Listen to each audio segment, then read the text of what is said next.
All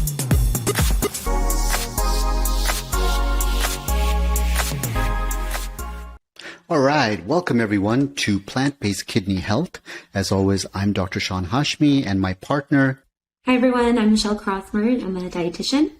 Wonderful. So guys, we wanted to first start off by expressing our gratitude because we did our very first episode last week and the feedback has been just so amazing that we were just astounded by how many of you guys wrote to us and wanted to be excited about this and are sharing this. So this is truly just an honor and a privilege for us to be able to be back here and really get started with our first formal sort of episode.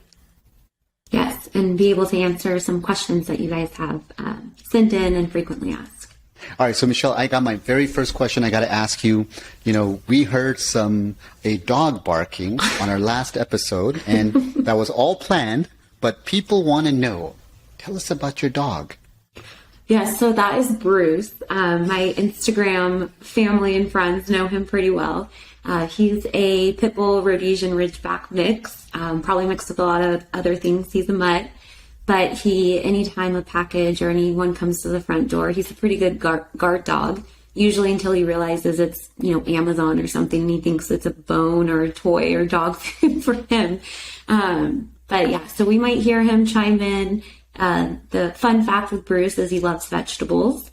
And of course, as a dietitian, I love that my dog loves veggies. He usually sits at the line of the kitchen, and as I'm chopping, for lunch or dinner, I'll throw him the scraps and he likes to catch them in his mouth. So he's a sweetheart, but he barks at anyone that, walks across the street to the door. He thinks he owns the block. That's awesome.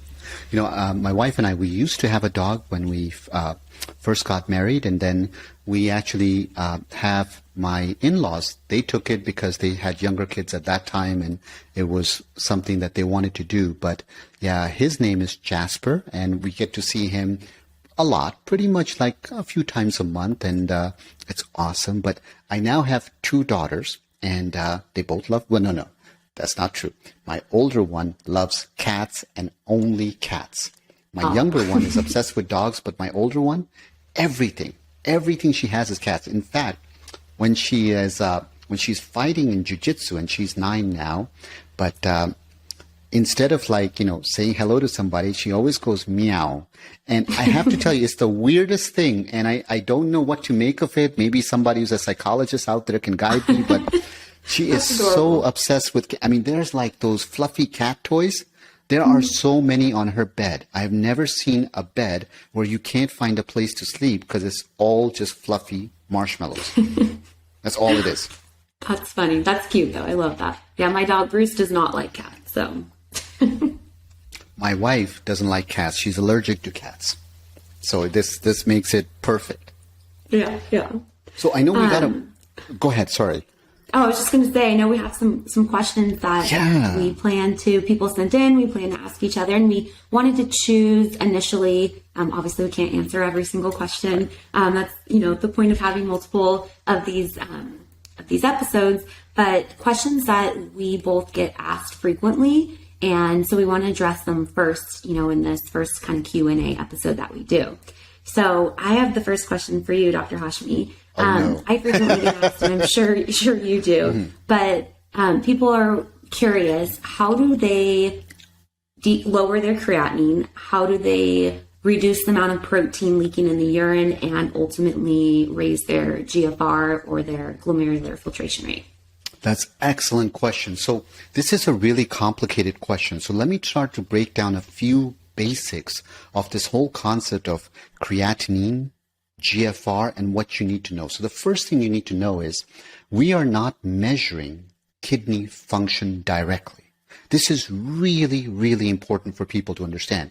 And so anytime people talk about my creatinine is this or my GFR is this, the way that we are measuring kidney function is what we look at is a molecule that what we want to know is when it filters through the kidneys and it gets going into the urine, we're looking for an ideal molecule that will go straight through the kidneys. In other words, it won't reabsorb too much because it does, it'll throw off your number. So Because of the fact that creatinine is easy to measure, we end up using that as a marker a lot. Now, what is GFR? Well, once you know how much creatinine is in the blood, then you can plug that into a formula, and that formula will give you a GFR.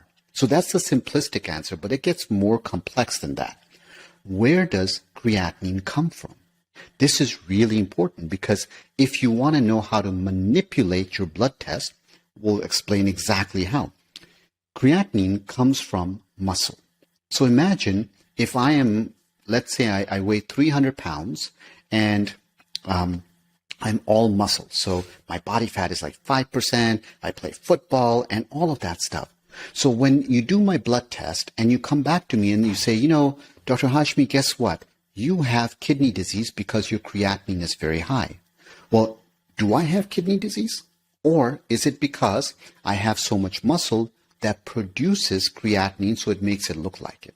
Now let's flip the equation around. Let's say, God forbid, somebody has cancer. Now, because they have cancer, they lose a lot of weight, whether it's from chemo or etc., and they have very little weight left, and which means a lot less muscle. So now their creatinine looks better. So then the person says, doc, I don't have kidney disease anymore.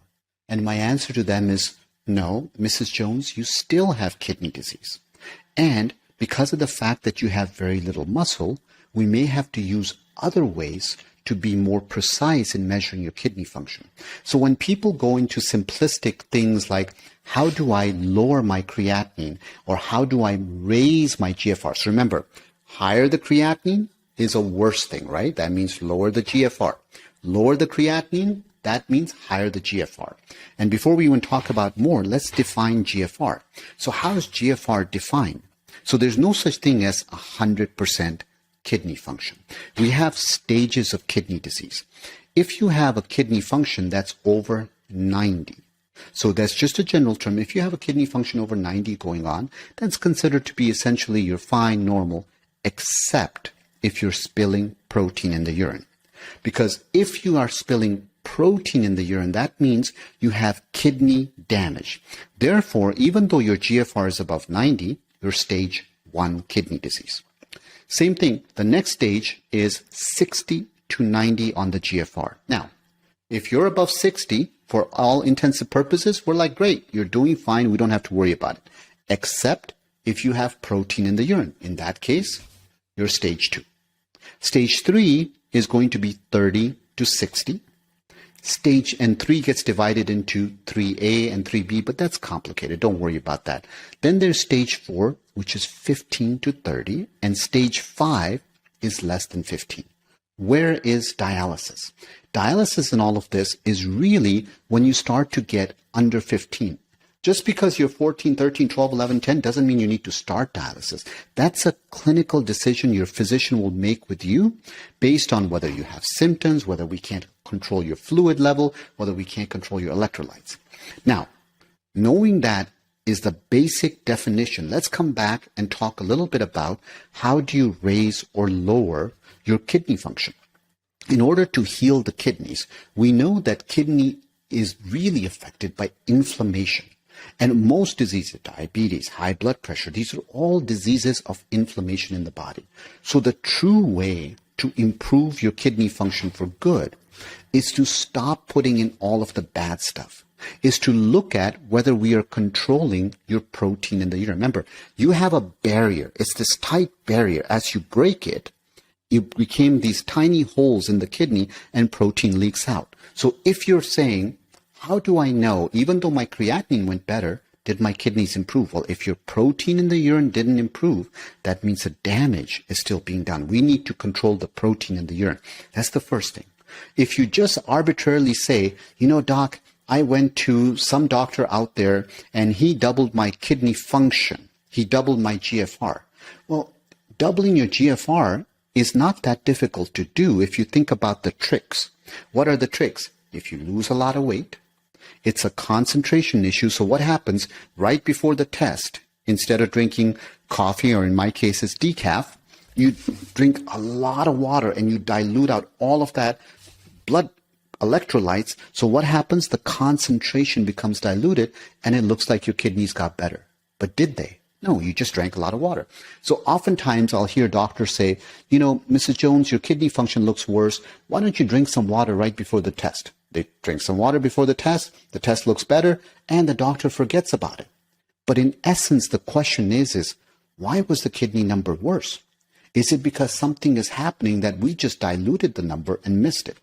Now, when it comes to things like proteinuria, for example, which is protein in the urine, right? As medical professionals, we like fancy words because it makes us sound smart. That's it. But really, proteinuria, which is protein in the urine, means that there's actually damage going on. The question is why? So what are the most common things that will do this? Well, high blood pressure. So if you are somebody who's got high blood pressure, looking at the diet part, what Michelle's going to talk about in a second, is really around how do we use foods that are natural. The beauty of a whole foods plant-based diet is it's naturally low in salt. And no matter what new CNN headline, and I got nothing against CNN, I love CNN, I watch it all the time, but whatever new headline you hear that says something like, salt is not bad or something like that, it is bad. It is going to cause your blood vessels to stiffen up. It is going to make more protein spill in the urine. So there you go. How about other things that make protein in the urine worse? Well, the classic one is protein. So think about this. If I fill my body more protein, my kidneys, trying to balance things out, they have to filter it more. And if I use animal-based protein, because of the acidic nature of it, that acidity is very, very harmful when it gets to the kidney. So it's going to damage it. So as you think about what are some basic things, it's all the things that plant-based kidney health, this show is all about, which is talking about foods that go in your body that quote unquote are alkaline. Because remember, I'm like the anti-alkaline diet because that's a marketing gimmick. But the true alkaline diet is a whole foods plant-based diet. So those foods, when they go in their body, they stop doing the damage. That's why when you get away from things like red meat and saturated fat, which we know makes the kidneys worse. So all of those things damage. So my advice to people as they talk about this idea of just lowering creatinine or improving their GFR, don't get caught up in the numbers. Get caught up in the why. Life is all about what is the why behind why you're doing it. What is the why so I can fix the why? Don't focus on just an absolute number because that will be misleading. A lot of my patients, they come to me and say, Doc, my GFR last time was 32. This time is 29. What does that mean? I say it doesn't mean anything. Let's look at the rest of it. Is your blood pressure better? Is your A1C, which is a measure of your sugars, is that well controlled? How's your lipids doing? How's your weight doing? Are you exercising? Are you sleeping? What are you doing about your stress? Are you having close relationships? If you're doing those things, then don't worry about the numbers. The numbers will follow what you do. But if you chase after numbers, all you get is a number. If you become healthy, you get a better number and you get better health. I love that. One, I feel like you answered so many questions all in one, but I was actually just talking with a client of mine today because she got her initial lab work back and it's been about, a month or so. And she was like, oh, I'm so bummed my creatinine didn't change. And I was like, okay, but your, blood sugar was 170 is down to 103 and your liver enzymes are all looking better and your, all these other labs, your electrolytes are all normal, your lipid panel looks awesome. And so I think it's really easy for people to hyper focus on that creatinine and that GFR value. But again, it's an estimated value and it doesn't, really just change overnight. And if we focus on the food and the lifestyle habits that improve everything else, and we can see kind of changes in those much more quickly, like you said, those values will follow as well. So I love that. Another thing I was going to say that's sometimes helpful when you were talking about the stages of kidney disease is the National Kidney Foundation has this cool graph or picture on their website that will show if you're, curious based on your labs and the protein in your urine, the stages of kidney disease, as well as how much protein is leaking in the urine, and then what your prognosis is, based on that. And just like you mentioned, if you're stage 1 or 2, but you have a lot of protein that's spilling into the urine, then that's a lot worse than if you are, stage 1 or 2 and there's no protein that's spilling into the urine. Yeah, that's such an important point you bring up, because protein in the urine, the quantity of that really tells us prognostically how soon you're expected to go on dialysis. Wow. All right, so that was an important question, and I think that sets the foundation for the next question, which we're going to start highlighting the folks' names who asked these questions too, because we want to make sure you get to hear your question as well. But this question was all about, and Michelle, I think this is really for you, which is what foods help kidney function, and similarly, what foods really harm or damage kidney function? Yeah, and that's probably when I get asked that all the time. And you already addressed, a good amount of foods that can potentially harm the kidneys.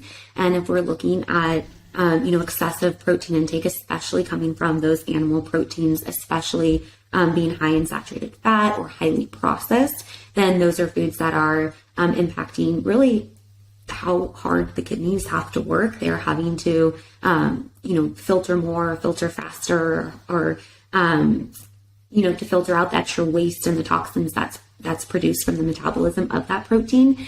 The other thing too, where you mentioned inflammation, is foods that, and this can be different from person to person as far as what things can be inflammatory, but I do think this is something that people often don't think about with a plant-based diet, is still being mindful of added sugar and sugar in the diet, and that can be very inflammatory. And so I often talk with people, and they've cut out meat and they've made substitutions with plant proteins, and they're eating lots of fruits and veggies, but they consume so much maybe highly processed food and added sugar, and that can be very inflammatory as well.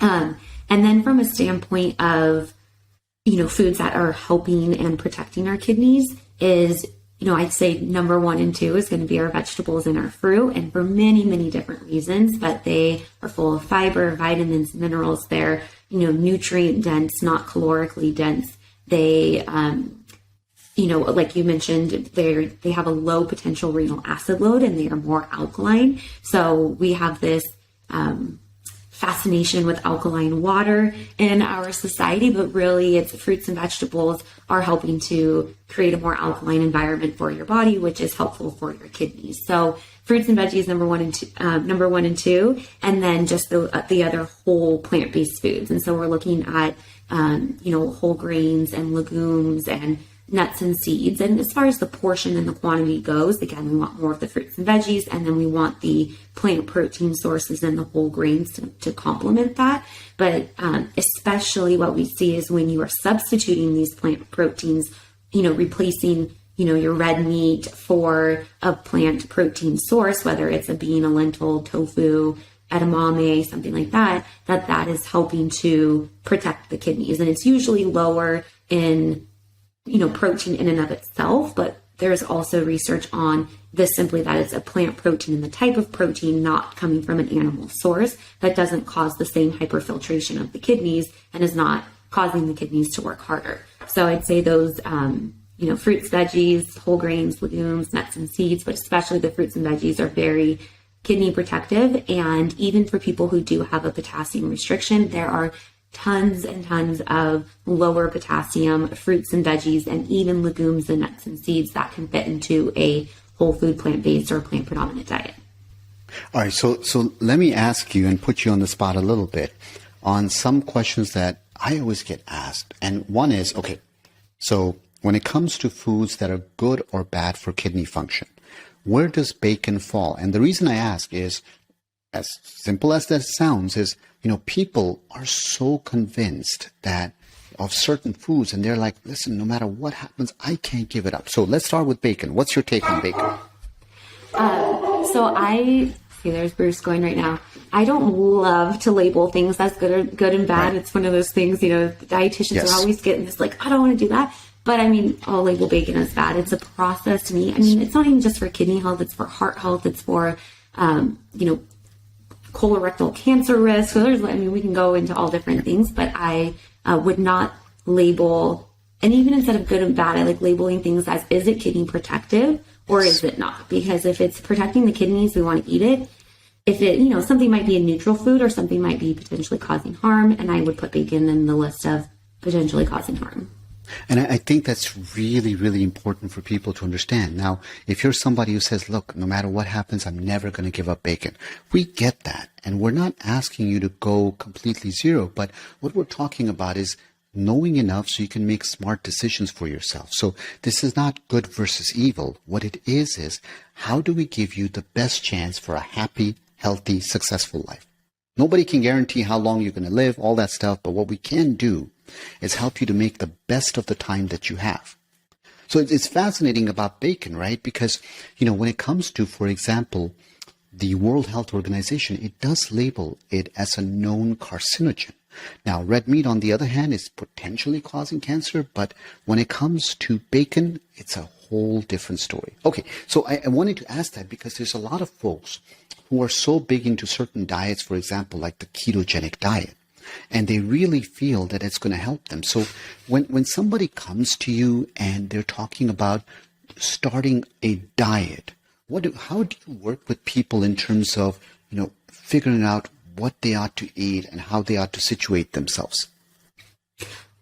Well, and I think it's so easy, right? We use the term diet, and diet explains like a way that people are eating. But I think what's important, regardless if it's keto or paleo or whatever it is even plant-based, right? I mean, the goal is it's not a diet that diet kind of insinuates that it's going to be super restrictive, miserable, short term, and that you're not, you're just going to revert back to your old ways after you do it for 30 days or 60 days or whatever it is. So I think the first thing with that, if anyone's like, oh, I'm going to do this fad diet, is, let's start with making lifestyle changes, and you have to learn your taste buds need to change, and you have to be open to trying new foods or maybe things cooked in a different way or with different seasonings. And that's how you make it something sustainable versus this like diet of I can only eat this on Monday and this on Tuesday.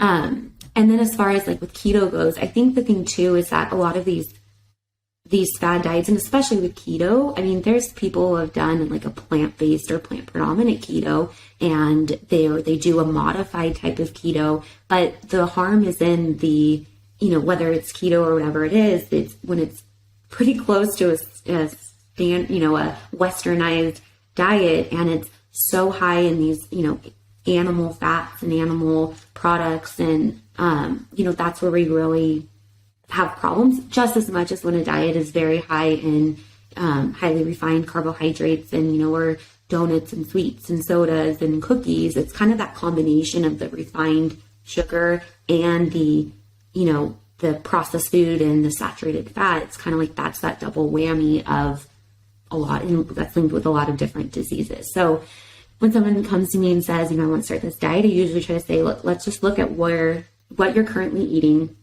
what we can add to your diet that will help protect your kidneys, and then what substitutions we can make in the easiest way possible so it's not overwhelming, but we're able to start to cut out some of those foods that, again, aren't protecting the kidneys. Now that makes a lot of sense, and it's always the simple stuff that's so darn important to understand. Yeah, definitely. So and I get asked this a lot, but with talking, we talk so much about food, but I often get asked, what about alcohol, in, occasional alcohol in small amounts, and how does that affect the kidneys? Yeah, this is a really, really interesting question. When you look at the standards around what's considered to be okay for drinking alcohol, I don't think most people realize that the United States actually has the loosest standards in the world when it comes to drinking. And what's really, really interesting about that statement is all of those standards across the world in terms of what's considered to be, safe drinking limits and all that, they're all based on the same research. It's not like the U.S. looked at some entirely different research that the rest of the world didn't. But it's because of the marketing industry and the beverage industry. They come in and they say, oh, yeah, it's okay if you, have a few beers every single day for the rest of your life and forget about all that. So the challenge that we run into is, number one, the biggest cause of kidney disease is type 2 diabetes. And we know that with type 2 diabetes, when people are drinking empty calories or liquid calories, it's very easy to bypass the satiety impact, to have that gut-brain connection be bypassed very easily. So it's really easy to get a lot of empty calories in. That's number one. Number two is what we're starting to find out now. We always used to talk about liver kidney. So of course we have a term for it because we want to be fancy and make it confusing for people. We call it hepatorenal. So this hepatorenal or liver kidney was that as your liver went bad because of drinking too much alcohol, what that would do is it would dilate all of your blood vessels inside your belly. As those blood vessels dilate, your kidney thinks it's kind of like our protective mechanism where the kidney thinks, oh my God, I'm bleeding. So it actually clamps down and it starts to kill itself. And so what ends up happening is this whole thing about the liver going bad, it then causes as a reflex, the kidneys to start going bad. So we call that hepatorenal or liver kidney syndrome. But what we're finding out now is that excessive alcohol also damages the kidneys directly. So let's forget about the sugar for a second. We know that there's stuff that's going on directly to the kidneys that's also damaging. So the sugar aspect is important to understand because it's empty calories going on. The fact that you're drinking something that's also very acidic. Remember, our bodies do such a good job of balancing acid and base, but they do that through the kidneys. The kidneys are our neutralizer. Now, yes, our lungs do a little bit in terms of breathing out some of the acid as carbon dioxide and so forth, but really the thing that regulates it is this beautiful two organs, which had to be more important than the heart because there's two kidneys and only one heart. It's a kidney joke. Nobody ever gets my kidney jokes. But when you think about these things, is for alcohol, I get it. Listen, people love their wines and so forth.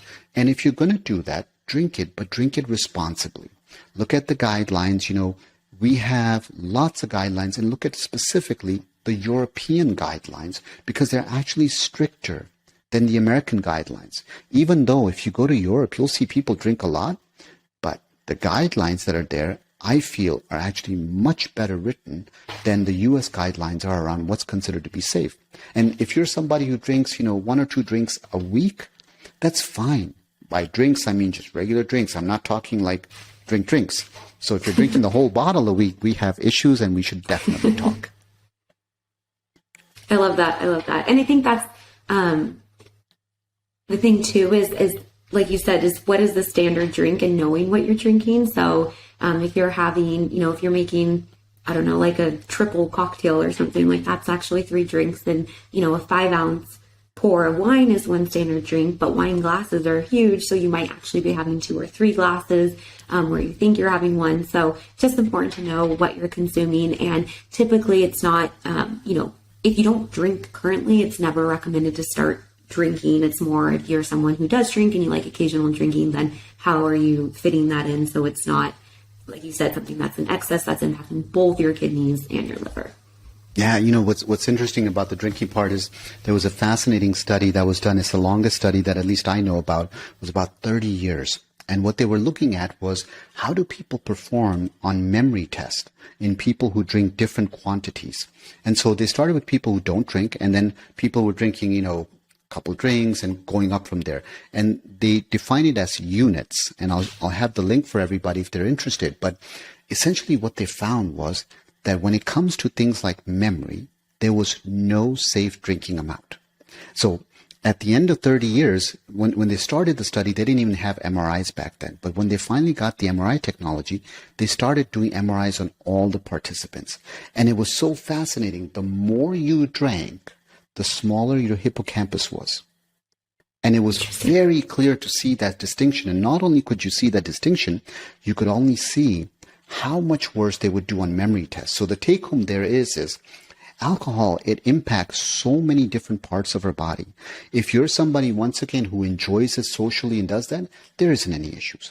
And when we talk about stuff on this show, you want to understand there's no like one ingredient that's absolutely evil, right? It's lots of different things. So yes, you're drinking, but are you also exercising? Are you smoking on top of that? Are you having extra weight? So people always want to pick a single villain. It seems so much easier, but I think what you can hope to learn from Michelle and I is in life, there's usually not one villain. And on the flip side, there isn't one miraculous thing that you're going to do that's going to fix everything. It's all these little victories or all of these little things that when you stack them all up, they become like the Great Wall of China. So that's how I sort of look at it when it comes to alcohol is if I love what you said, which is if you don't drink, don't start. And if you do, once in a while is fine. I'll tell you, if I get a good glass of wine and I get to enjoy it with the company of my family or friends and so forth, it's wonderful. But it's not something that I want to make it into a daily habit because I don't think that's going to be good for me in the long run. Yep, love that. All right, so I have our fourth question, which is going to be our final question for this episode. And this one I think it's really interesting for me because, it's so confusing when you look at just lists of food, right? So let me ask you, why are so many food lists so darn contradicting? So, because they're created by different people in different organizations. So yes. I think part of it is, and I've seen this too, and people have come to me and said, okay, this list says, that this has garbanzo beans, let's say, has this much potassium, and now this list is saying it's this. And I think the first thing is it's important to make sure that you're actually comparing apples to apples. Like a lot of times something will say a half cup portion and then 100 gram portion on a different list. And so make sure you're actually comparing the same unit of measurement for the food, I think is the first thing. But then other than that, you'll see sometimes it depends on the ranges. And usually what we see things is like low potassium list or high potassium food list. And if something, they'll put these ranges of, okay, well, if it's between 0 and 150 milligrams of potassium, we're going to say it's low, but something might be like 175 milligrams. So now it's on this do not eat, it's not low potassium list. And so that's where it gets really tricky. And there's still a lot of lists out there on the internet that are going off of that old renal diet of recommending, again, those highly refined, just white carbohydrates and no whole grains and limiting fruits and veggies. So, that's why things, are contradicting. But the really important thing with all of that is it's important for people to understand what their individual needs are. And especially when it comes to potassium, I mean, I've worked with people with stage 4, stage 5 kidney disease that have completely normal potassium blood levels, maybe even on the lower end of normal. They don't have a restriction. And I've had people, like my grandpa was one of them, he's stage 3, who had high potassium blood levels and had to be mindful of, the potassium that he was consuming in his diet. So I think it's first, really truly understanding your labs and what your individual needs are. And then you can look at that list and be like, okay, for example, I mean, if you ate 6 cups of blueberries, that's more potassium than if you ate a banana. But we oftentimes don't think of things. We just think blueberries, okay, these are low potassium. I have the green light. I can eat as much as I want. Bananas are high potassium, completely off limits. And really it comes down to the portion and then understanding your needs and then the quantity and the frequency that you're consuming it. So that's part of the reason. I think with phosphorus, typically it comes into, there's a lot of contradictions with lists because these lists don't take into account the different absorption levels of phosphorus.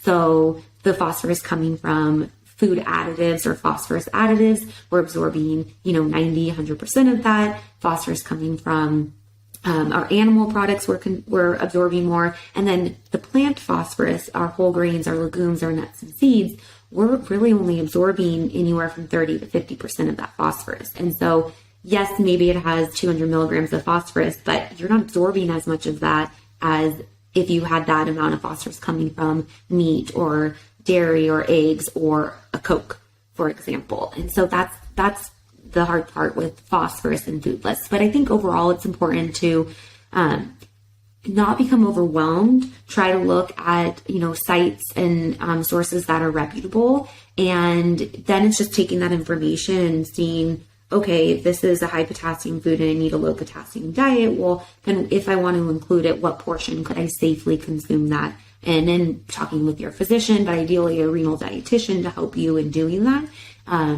is super important because then you can still have flexibility and variety in the foods that you're eating and not feel like you're starving and restrictive and not able to eat things that you really enjoy. Yeah, I think that's so important. And I want to highlight the fact that you mentioned something really important, which is as part of your treatment team, the renal dietitian plays such an important role in that. You know, as physicians, and I'm happy to admit myself as well, is we don't receive formal nutritional information or knowledge. My background in nutrition was because I was giving lectures to so many dietitians and so many students and nursing students and all this, and I had an interest. So I spent years and years and years learning and reading and giving speeches on it.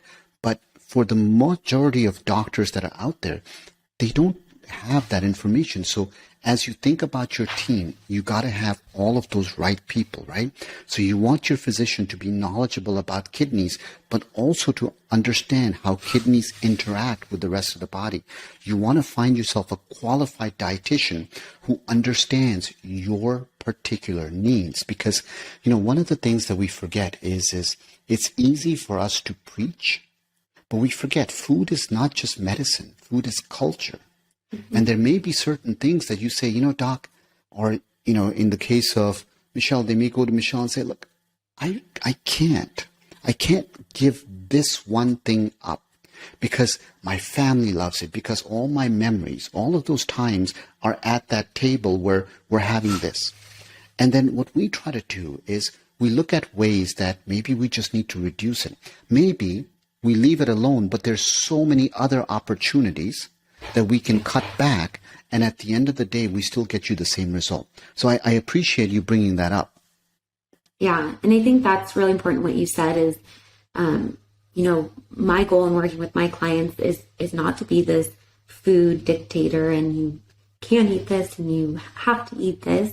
You know, my goal is to educate on how foods potentially impact your health and impact your kidney health, and, you know, the portion and the frequency to consume. And again, taking into account if something is just something you love or it's cultural, well, and you want to fit it in your diet. I mean, ultimately it's your life, it's your goals, and it's your, you know, how is it sustainable for you? And that's different for everyone. And so I think that's a huge role of the renal dietitian and even the physician is to understand that, meet people where they're at, and then help them with reaching their goals, whatever those goals might be. I love that. So, you know, for this week, we really wanted to go through these 4 questions for you. And, you know, we always want to close with something of a pearl. So, Michelle, any pearls you want to share? And then I have a pearl that I wanted to share with the folks as well. I think what I would say, especially, I mean, again, everything I think about is around food. But I think it's important just to remember, it's just like, you can start with one small thing. The diet and food and lifestyle, it becomes overwhelming when we think we have to make this complete 180 change overnight.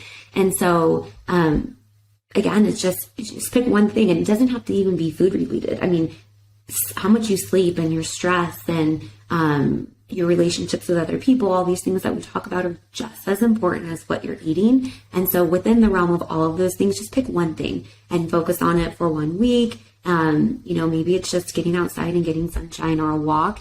And if that's the first thing that you work on, great, start there, and then you build upon it. And that's how it becomes something that's a lifestyle and not overwhelming and not frustrating, and how you stick with it as well. Because, you know, diets are short term and diets are frustrating. But when you approach it as, you know, any change I make, I'm going to be doing the rest of my life. And then you just start small and then you let it snowball.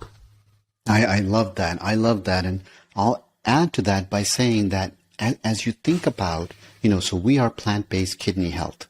And so Michelle and I, you know, our goal is to teach you about not just kidneys, but we want to make sure how kidneys tie with the rest of your body. This is a really important lesson. And here's why. What is the number one cause of death? The number one cause of death in patients with kidney disease. It's not the kidneys. You don't die because of your kidneys. You die because of your heart. You die because of that heart attack, right? So the reason that matters so much is if you say, you know, I'm going to go on a diet, I'm going to adopt the ketogenic diet, or I'm going to do something where I'm going to lose all this weight and I'm putting all this saturated fat in my body and I'm going to be fine. But if your heart disease goes up, And you basically have that as a secondary consequence. Let's say your kidney function does get better, but what have you just done?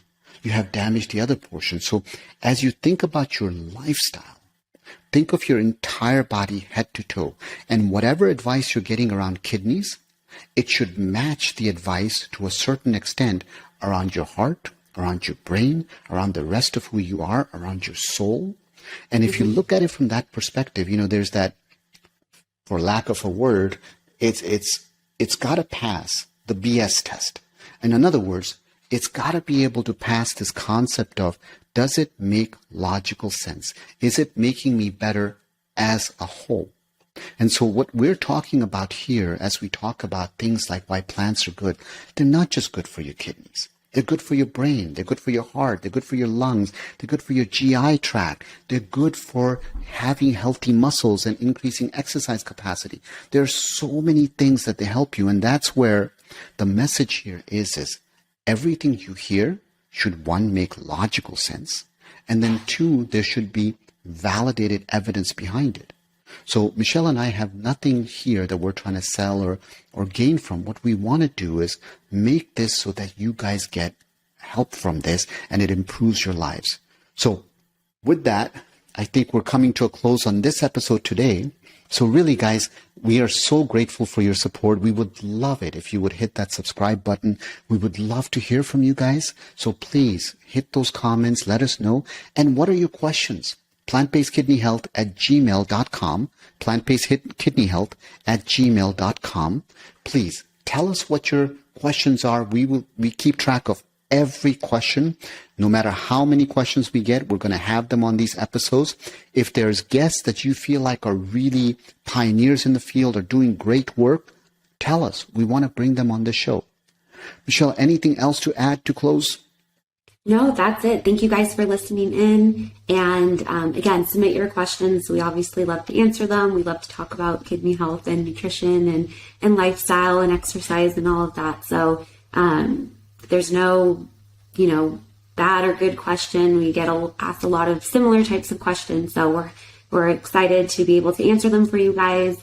Send them in, plantbasedkidneyhealth@gmail.com. And then, like Dr. Hashmi said, subscribe. If you guys on podcasts, can give us a rating, give us feedback. This is obviously new for us, so we're open to everything you guys have to say.